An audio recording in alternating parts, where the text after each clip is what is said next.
Boa tarde, bem-vindos a mais um Rascunhos Econômicos, eu sou o Léo. No vídeo de hoje, hoje é dia 3 de abril de 2025.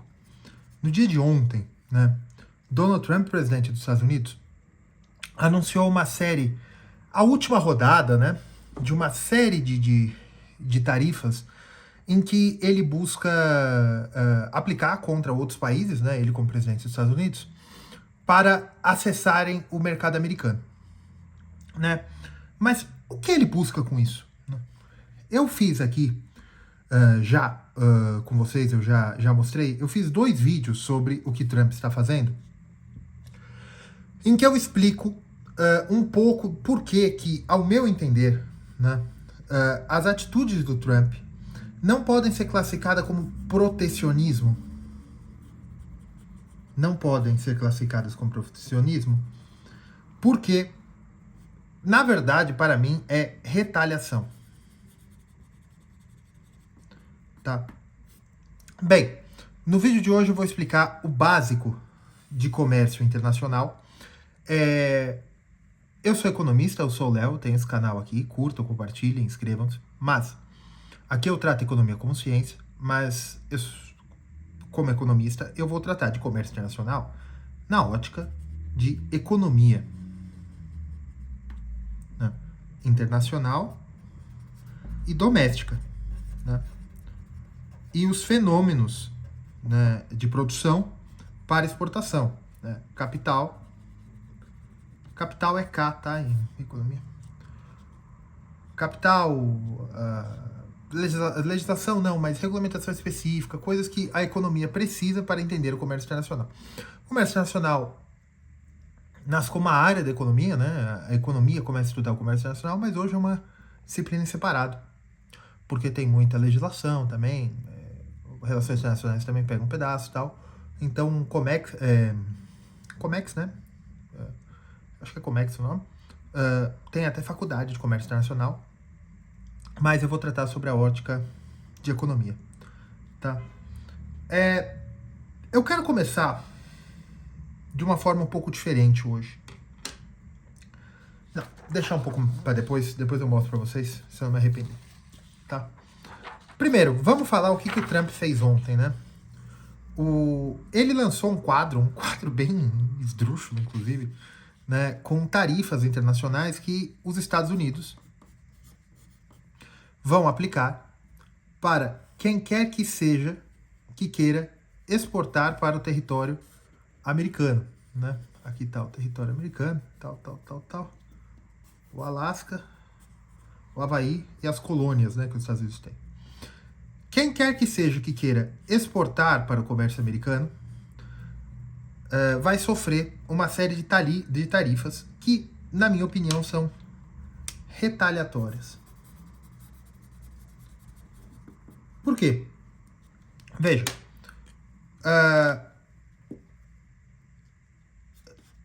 a União Europeia, né, European Union, ela é um bloco comercial, é um bloco político, né, agora já está no último estágio de integração, em que há o livre comércio intramuros, né? O que quer dizer? Dentro da União Europeia, a Polônia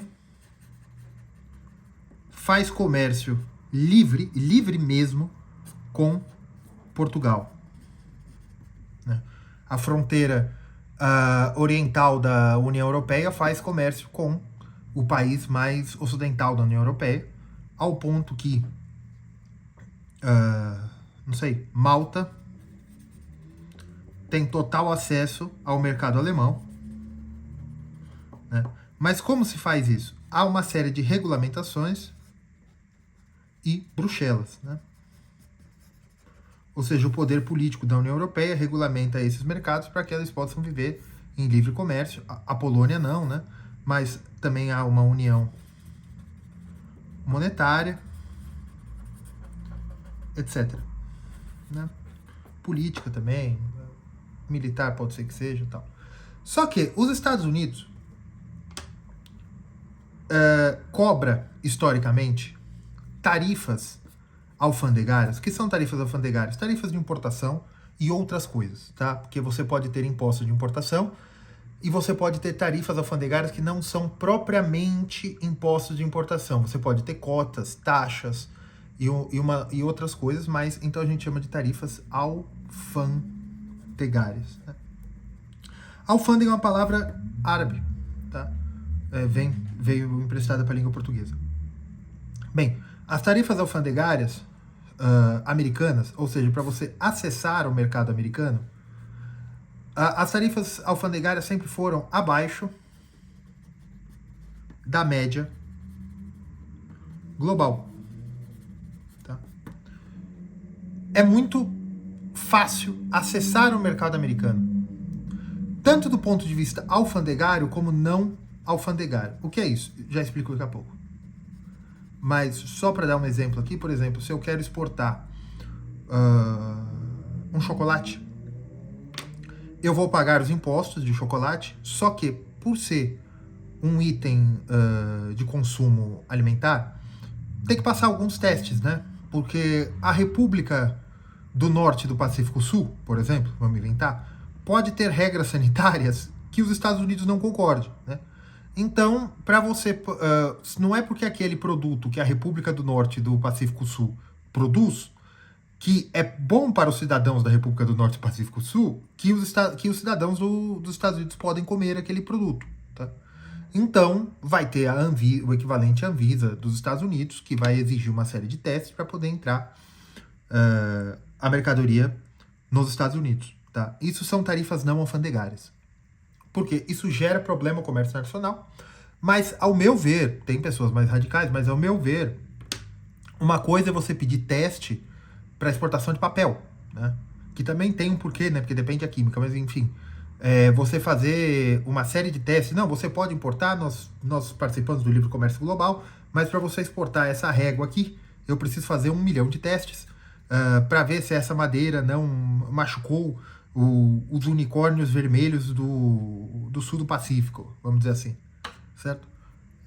Mas para você trazer este filé de salmão, eu quero que você passe por uma série de testes de laboratório para ver se esse filé de salmão não tem algum patógeno. Né? Isso para mim é totalmente a razão de ser do Estado, né? A proteção sanitária também. Enfim, que vocês vão me encher o saco por causa disso, mas enfim.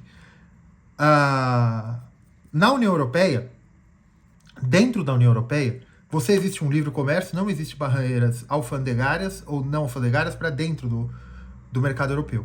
Mas para você acessar o mercado da União Europeia, é muito difícil. A União Europeia é fechada.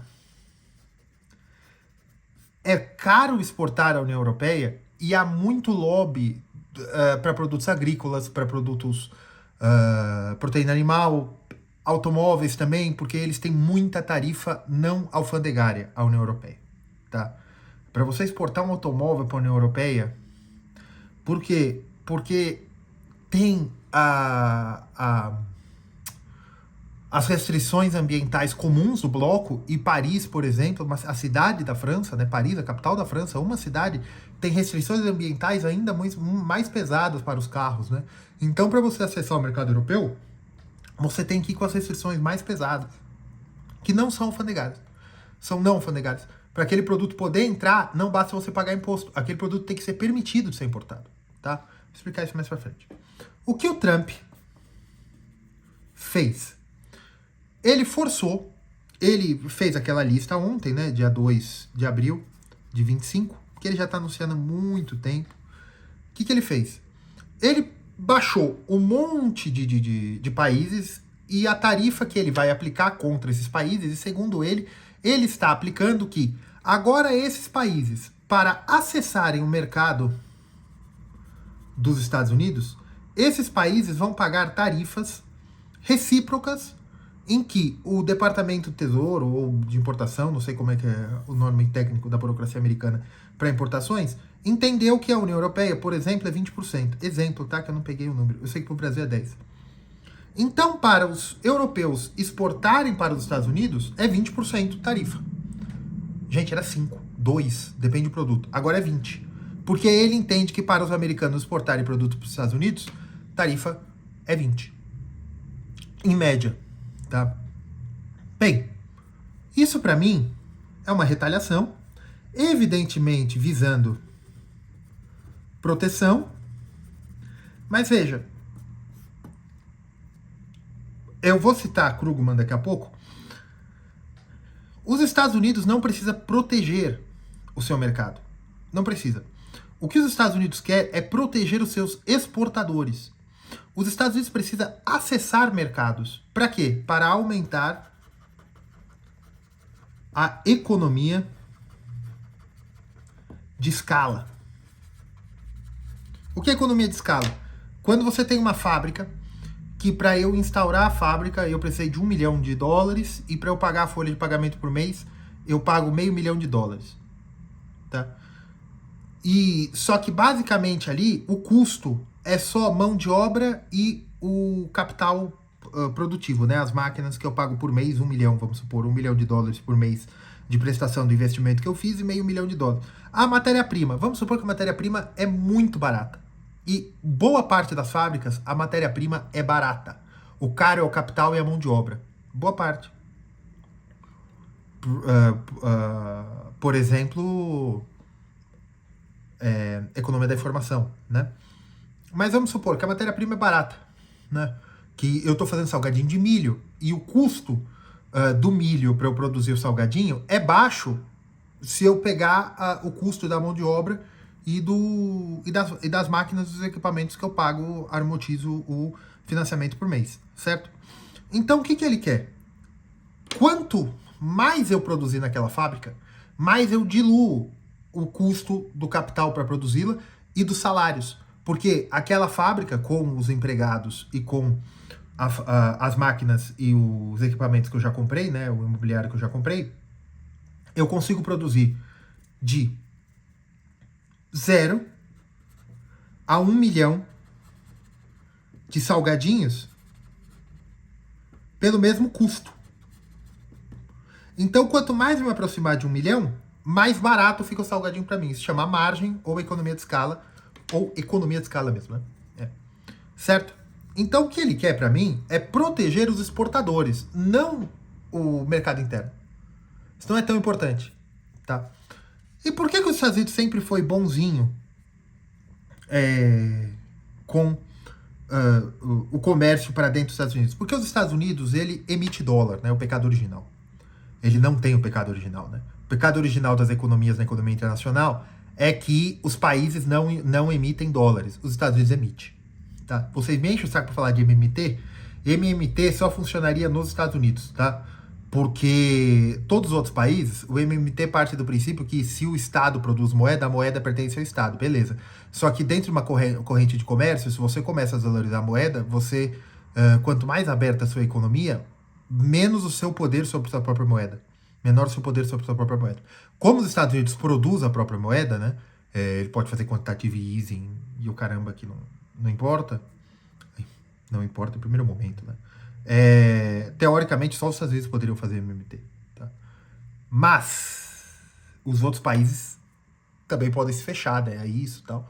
Então, bem, como os Estados Unidos produzem a própria moeda, a partir de déficits na balança comercial, os Estados Unidos nutririam os outros países de dólar. Porque, caso contrário, os outros países não teriam. Os Estados Unidos precisam de déficits na balança comercial ou até na balança de pagamento, mas não durante muito tempo. O que é balança de pagamento? Tudo que entra e sai na corrente de comércio e pagamentos. Na balança comercial, a gente só entra produtos e serviços. Alguns serviços que entram na corrente de comércio. Tá?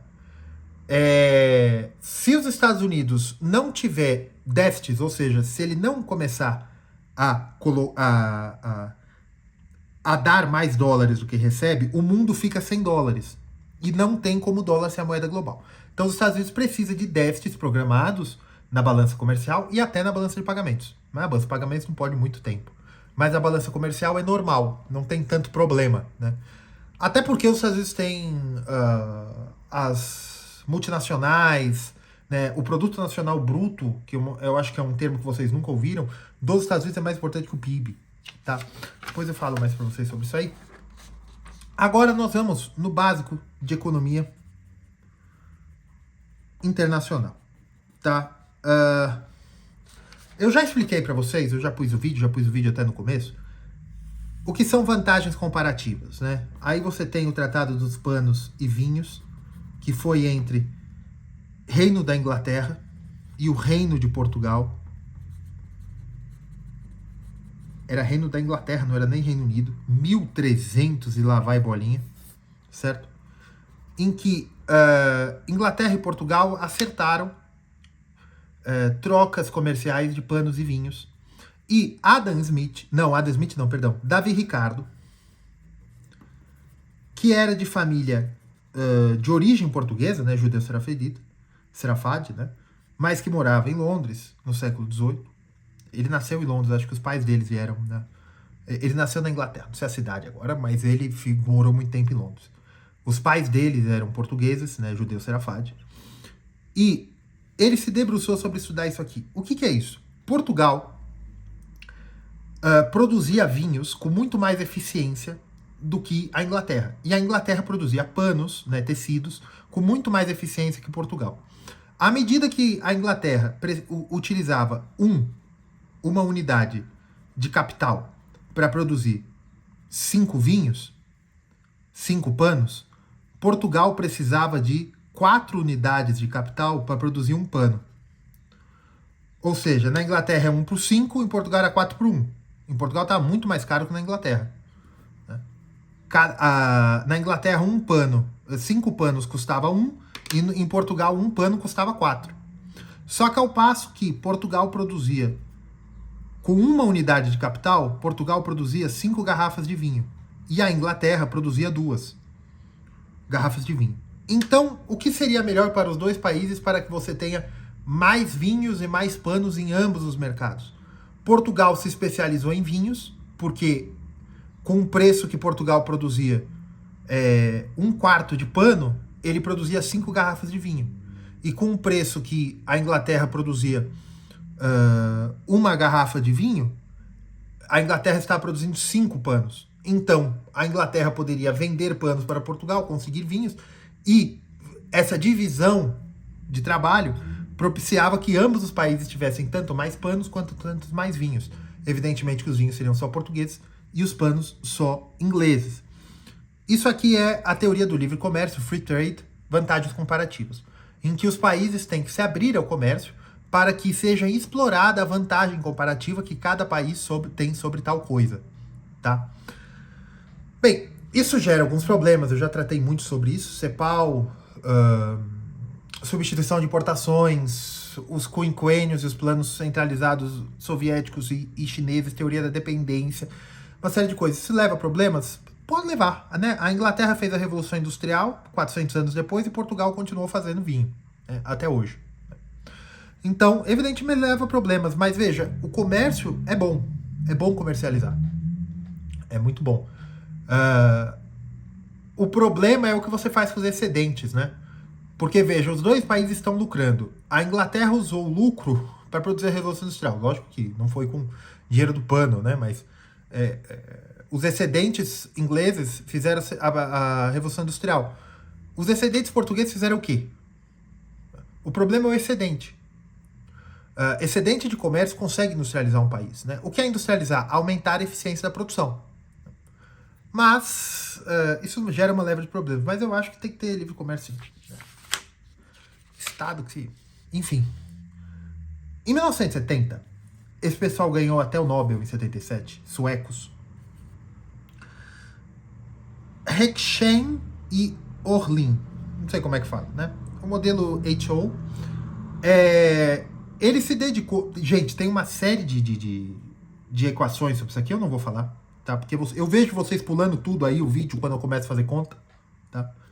Então, essa teoria é a dotação de fatores. O que ela fala é o seguinte, é um complemento matemático às vantagens comparativas. Ela fala aqui, os países que tenham capital humano, capital de terras e capital de máquinas, né, e o capital financeiro, esses 4 tipos de capital, né, esse aqui na verdade é labor, né, que é trabalho, Só que o capital humano ele também pode virar tecnologia para esse modelo. Quando um país tem, dependendo do que o país tiver mais, ele vai exportar mais, aqui sendo produtos e serviços, tá? Quando o país tem muito capital fixo, máquinas e equipamentos, ele vira linha de produção. Certo? Máquinas, equipamentos, trens, portos, ele vinha ali de produção, China.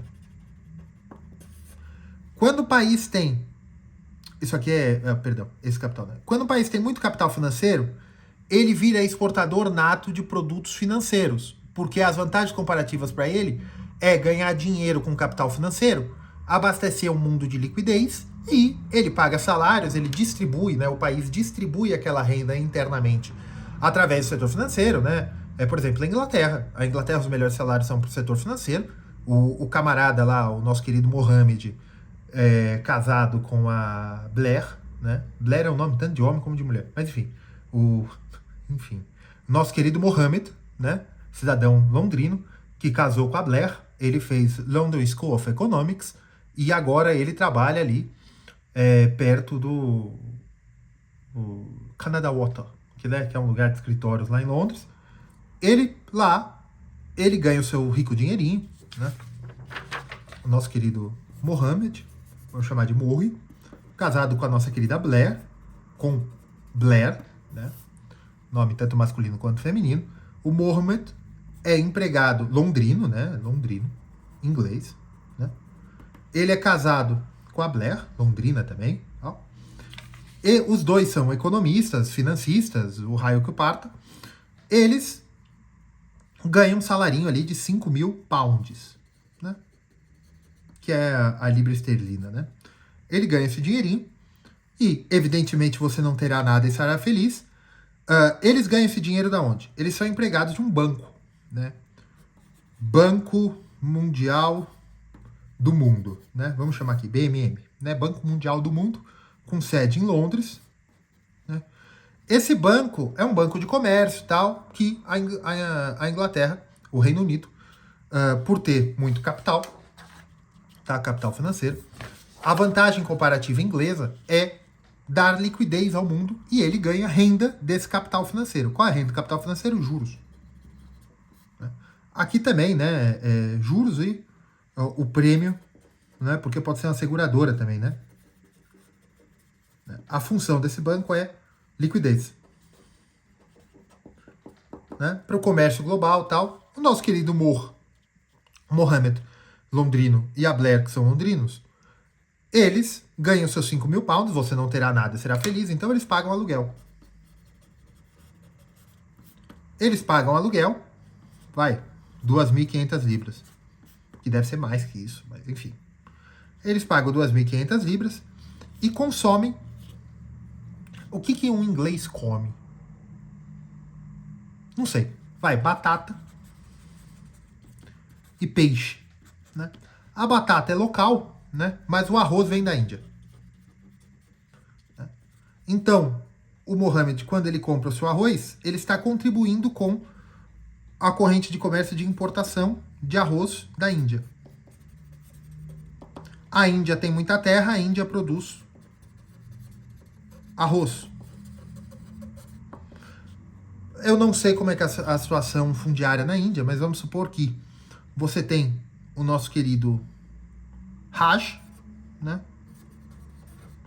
Que é um conde um marajá das terras da Índia. O nosso querido Raj ganhou tanto dinheiro com capital fixo, né, que é terras, na Índia, que ele resolveu comprar ações de um fundo imobiliário londrino. E, por consequência, ele comprou a casa do aluguel que o nosso querido Mohamed e Blair alugam ali em Londres. Veja, isso é comércio internacional.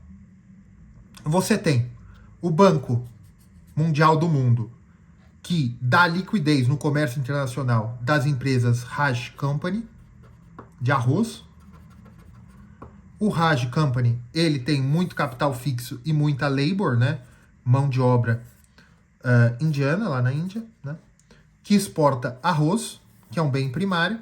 A Inglaterra compra esse arroz exportando capital financeiro, né, liquidez, e ganha rendas de juros, enquanto que o seu Raj, que tem investimentos no exterior, comprou um fundo imobiliário que tem imóveis para flats, né, para alugar em Londres, em que ganha renda de aluguel e essa renda de aluguel volta para a Índia. Isso aqui é balança de comércio. Tá? Quais são as vantagens comparativas aqui? Aqui não tem muito vantagem comparativa. Nesse modelo, cada país tem um maior domínio, né, ou presença no que ele tem mais. Países que têm maior labor têm mais produção manual ou produção manual, evidentemente, né? Por exemplo, a Índia exporta muito serviço, call center. Né? Indianos exportam muito call centers.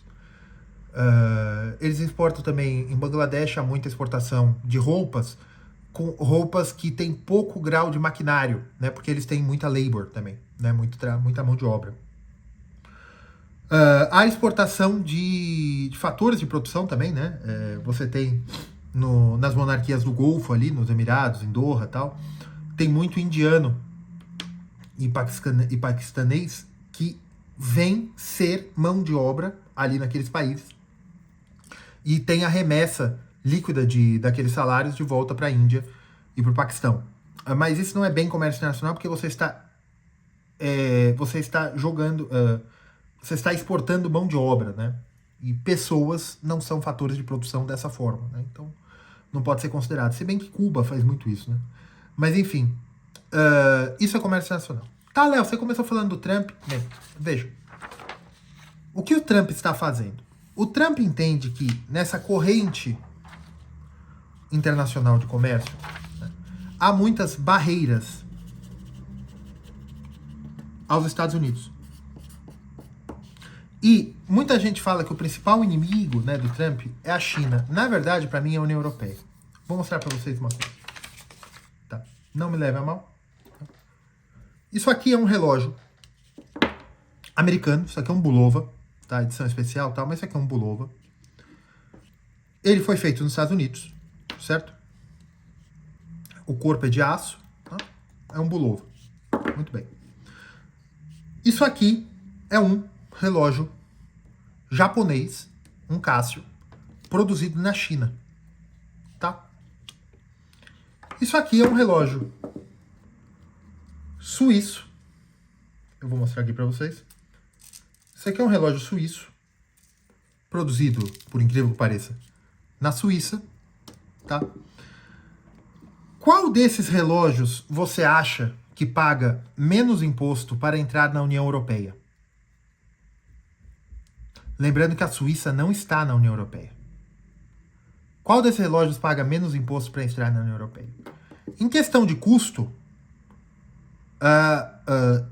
o Casio é mais barato, o Bulova é intermediário e o Omega Swatch é mais caro. Qual desses aqui você acha que paga mais imposto para entrar na União Europeia? Mais imposto, o americano. Percentual, tá? O americano percentualmente paga mais. O japonês depende como eles fazem. Por quê? Existe um tratado União Europeia-Japão em que produtos eletrônicos japoneses entram mais barato na União Europeia. Porém, existe um negócio chamado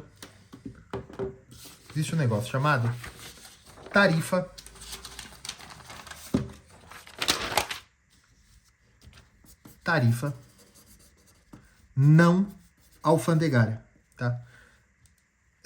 Esse relógio Casio, né, o G-Shock, ele entra como eletrônico, né? Por quê? Porque ele tem chips. A agência, o equivalente à Anatel, a Agência de Telecomunicações Europeias, precisa fiscalizar e homologar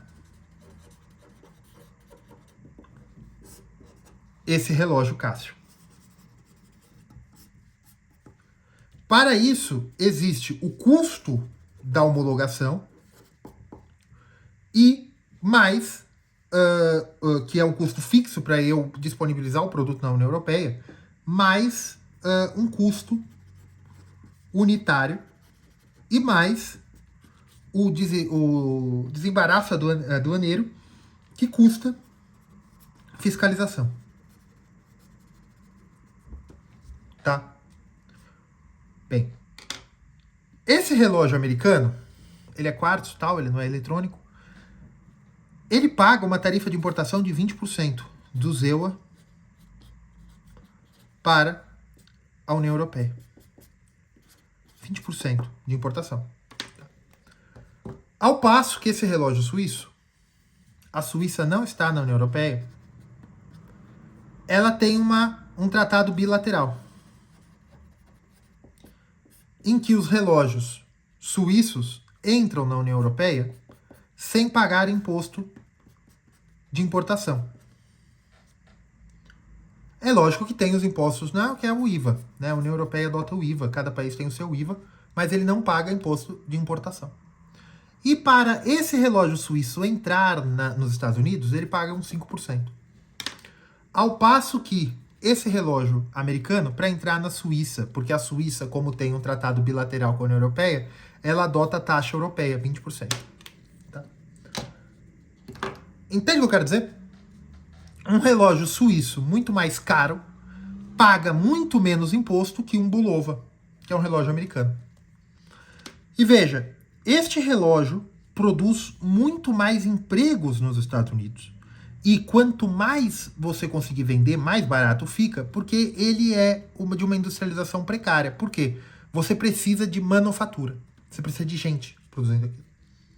Tá. O que o Trump está fazendo? O Trump quer como uma retaliação que países e blocos, né, a União Europeia, European Union, sejam cobrados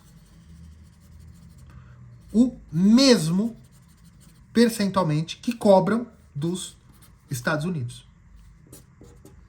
Porque realmente a União Europeia, apesar do alinhamento, né, OTAN e alinhamento geopolítico, a União Europeia cobra muito dos produtos americanos. Né? E aqui eu entro na teoria mais refinada atualmente, né, que é do Paul Krugman, para o comércio internacional, que, na verdade, toda essa ideia aqui de fatores de produção, né, por exemplo, o Brasil é grande exportador de agronegócio porque o Brasil tem muitas terras, né? E tendo uma grande quantidade de terra, você tem um capital de terra barato, você pode melhorar a produção, tecnologia e o caramba. E quanto mais tecnologia você tiver em Embrapa, mais barato fica você fazer essa tecnologia de produção agropecuária e melhor você fica com suas vantagens comparativas para poder exportar. Isso é Heckscher-Ohlin. O que Krugman diz? Na verdade, o que Krugman diz é o seguinte. Veja, Estados Unidos, Japão e Suíça são países comparáveis em tecnologia, PIB per capita, e tecnologia e PIB per capita são países comparáveis, né? E grau de desenvolvimento humano, evidentemente, por causa do PIB per capita e até índice Gini. Por que os três? Será que os três têm a mesma vantagem comparativa de produzirem relógios? Não. O que Krugman diz é o seguinte, que as economias similares produzem bens similares por terem capacidade de capital e através de economia de escala,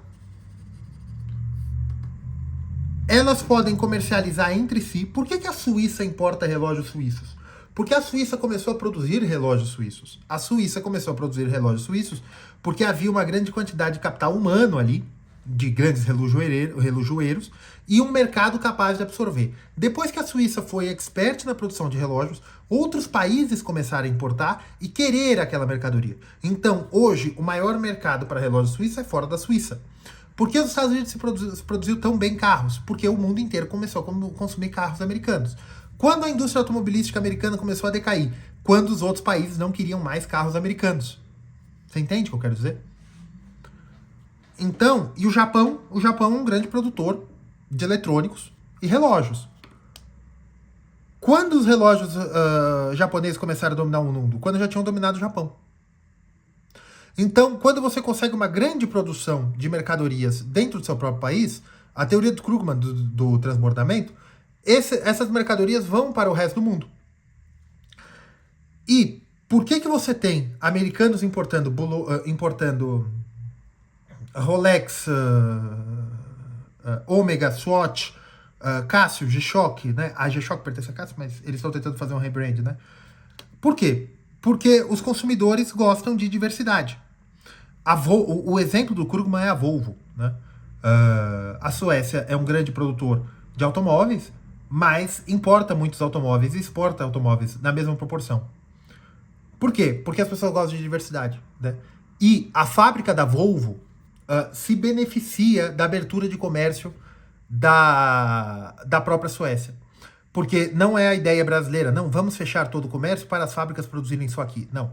A ideia da Volvo e do governo da Suécia, e que a teoria internacional do Krugman diz, é o seguinte: por exemplo, a Bulova ganha mais podendo ter 10% do mercado global do que se tivesse 100% do mercado americano.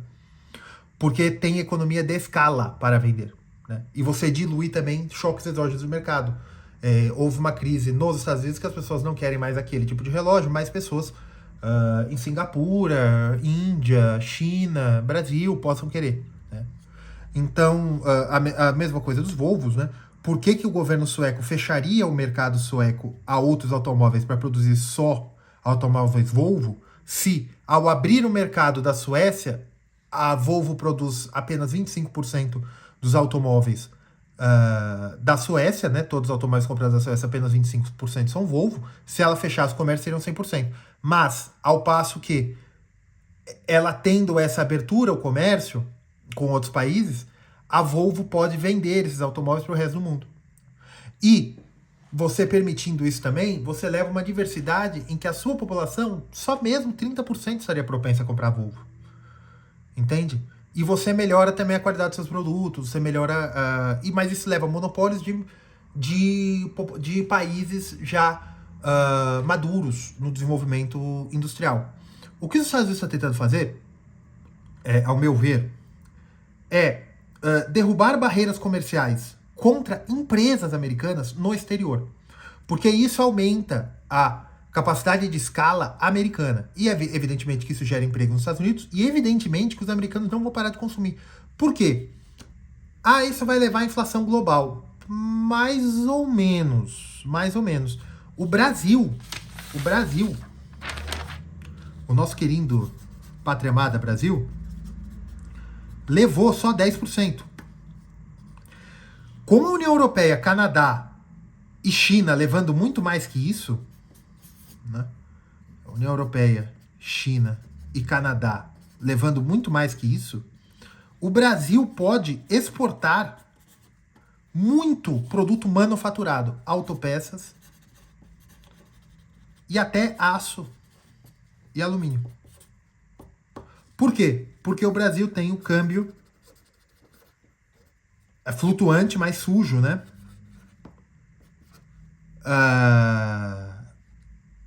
Cronicamente desvalorizado. Como assim? Não era para o real estar no que está hoje, tá? Por paridade, poder de compra, o real era para estar na casa dos 4,80.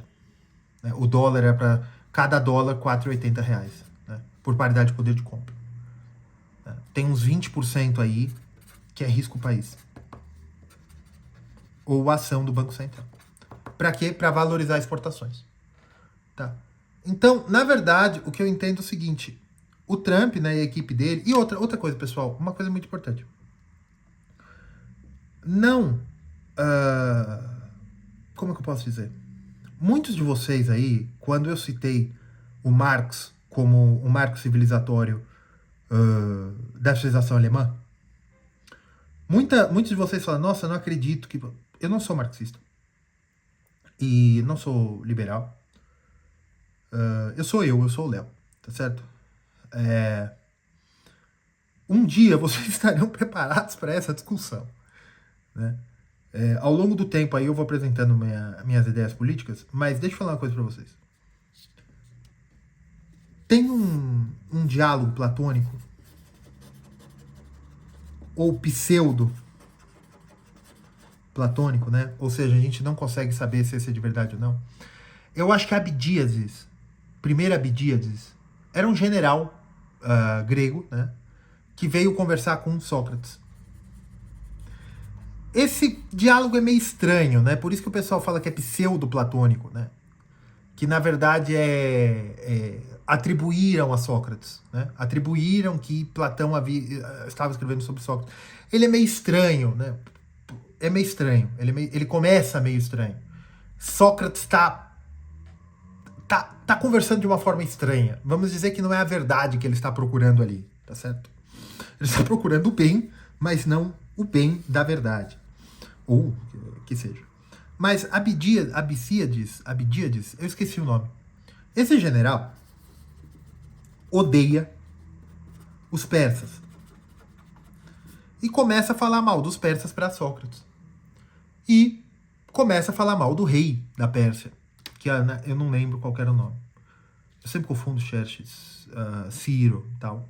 Mas ele estava falando muito mal daquele rei. E ele dizia que ele era descendente dos deuses, né? Ele, o general, era descendente dos deuses, assim como o rei da Pérsia era descendente de Perseu. E ele também estava falando que se Hércules pôde, ele também pode e tal. E Sócrates fala assim, veja, você é descendente dos deuses de uma forma lateral.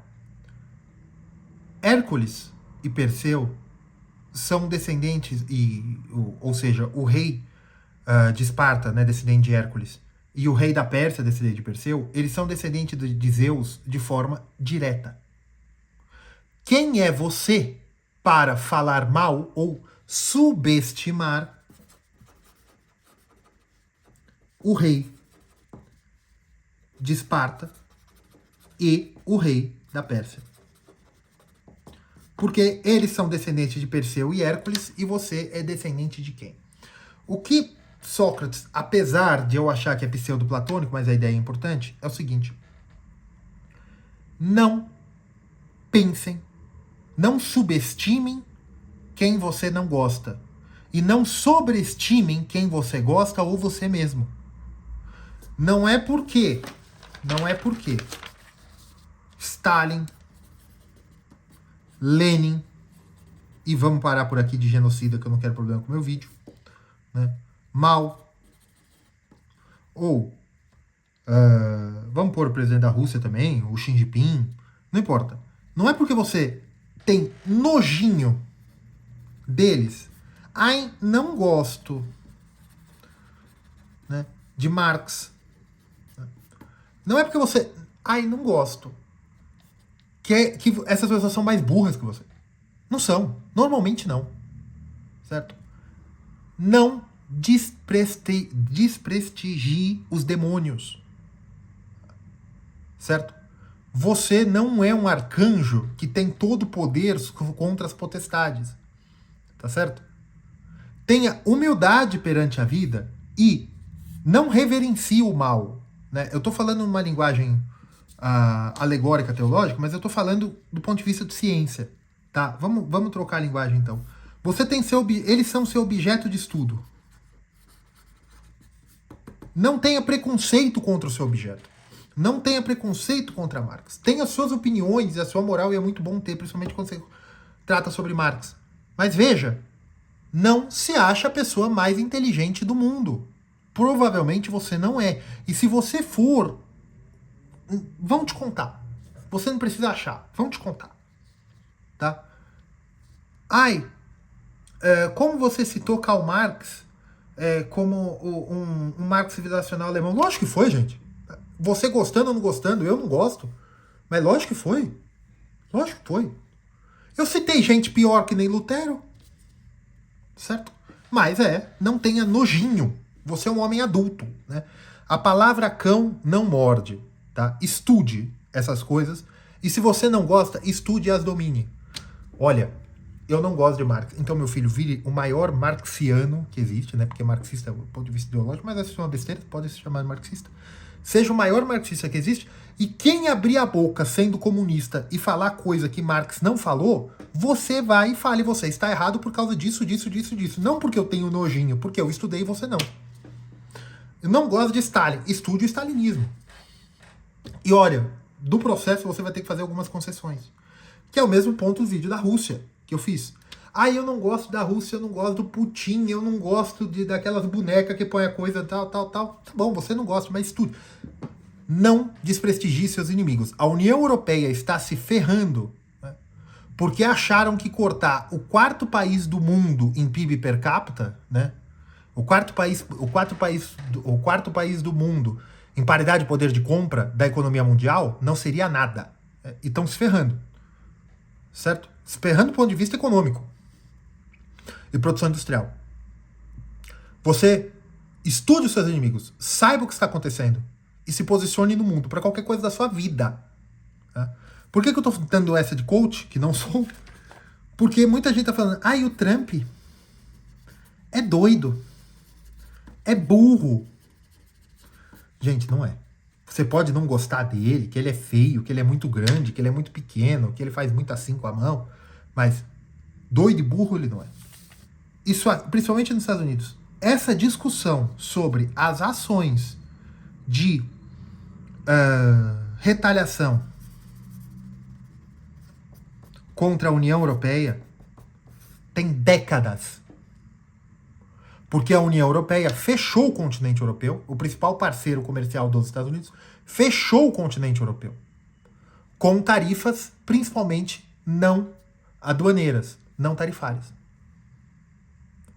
Para você exportar um produto para a França, para a Alemanha, né, para entrar na União Europeia, você tem que provar que um pedaço de papel não desmatou. Não, pedaço de papel não. Para exportar um relógio, né, do Japão para a União Europeia, eu tenho que pagar um lote, né, 50 mil euros, vamos supor, mas é mais ou menos isso, para provar que um reloginho digital que faz o alarmezinho não vai derrubar um avião. Entendeu? Então, eu dei esse devaneio aqui sobre Sócrates, sobre Trump e tal, mas as ações do Trump têm que ser estudadas. Seja se você é alguém que trabalha comércio internacional, tem uma empresa, exporta aço, cana, não importa, seja por amor à verdade e ao conhecimento. Para saber o que está acontecendo, se você quer estudar economia. E se você trabalha com economia como tecnologia, né, porque você exporta produtos e o caramba, para você saber as próximas ações. Porque a inflação americana vai cair. Não vai tanto, não. Os Estados Unidos têm poder de absorção. Tá? E como, no meu entender, as ações são retaliatórias, vai ter muito acordo bilateral nos próximos meses para baixar as tarifas originais contra os Estados Unidos. E baixando as tarifas originais contra os Estados Unidos, ele pode abaixar as tarifas contra os outros países. E você pode ter um aumento da produção de escala norte-americana, compensando o custo a mais de algumas matérias-primas. Por quê? A economia americana trabalha com escala. É uma economia de escala. Né? O Brasil não. O Brasil, se o Brasil cresce, a inflação cresce, porque não tem capacidade produtiva. Então, por isso que o preço da matéria-prima é tão importante. Nos Estados Unidos, não. É uma economia de escala. Tá certo? É isso, pessoal. Hoje ficou meio confuso, né? Mas é isso. Curtam, compartilhem. Fiquem com Deus.